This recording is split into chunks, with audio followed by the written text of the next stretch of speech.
Hi, I'm Seamless, and this is the 40-second 75K tutorial. This one was requested by ShockwaveSound, which we should probably be glad that it wasn't requested by Shockwave Video. Anyway, this is the original sound.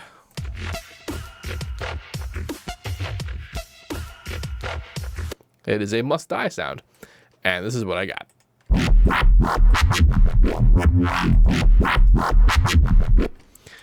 Pretty much immediately when I heard that, I was just like, oh, bandpass and notches.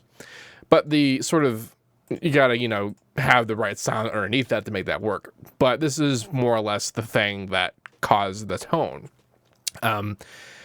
This is this modulation here.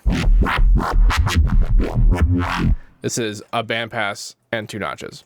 And a little bit of reverb at the end there.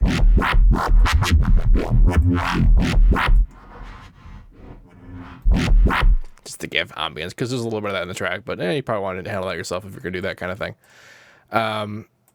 Before all of this,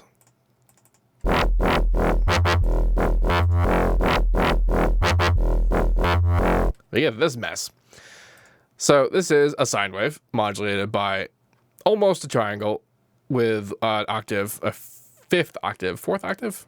Well, actually, count 1, 2, 3, 4, 5, fifth octave harmonic on top of it. Which, if you remember anything from my older, FM videos, is some kind of vaguely talky sound that comes out of that. If it were on all the way.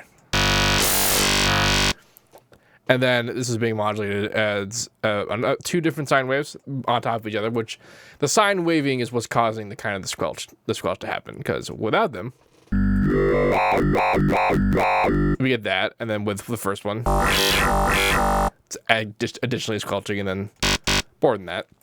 So I'm modulating the main input of the FM from the first guy, and then I'm also modulating the input from the second guy and the third guy on top of that, so that all the FM is changing kind of all at once.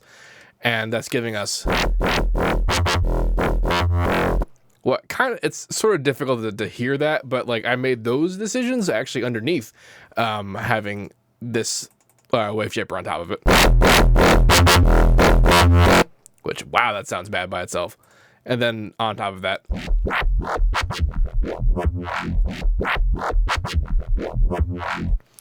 to get the right, like, I didn't really try super hard to nail the automation on this, but like to get the right kind of automation, you have to have the things all sort of moving on or with or against itself at different moments. Some of them aren't really together, but some of them are.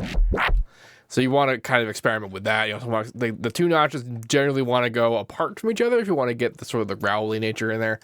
Sometimes it sounds good going with the grain, without the grain. It's really just experiment with that. There's various options here. When I do this kind of thing, I very rarely am ever going to use like the whole phrase for that kind of stuff. I will just do this sort of thing and a whole bunch. It's like a long time, and then just do different kinds of automation, and then I'll find which bits that I like, and then those will be the ones that end up actually in the track. Of course, if you do that enough times, you'll eventually figure out what works, and you can just do that on purpose. And then I get compressed. Not super trying very hard.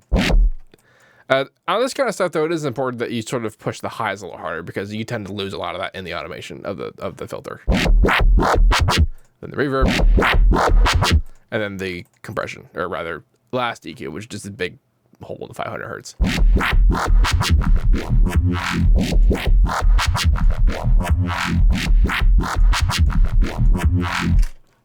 And you get that. That's what that is.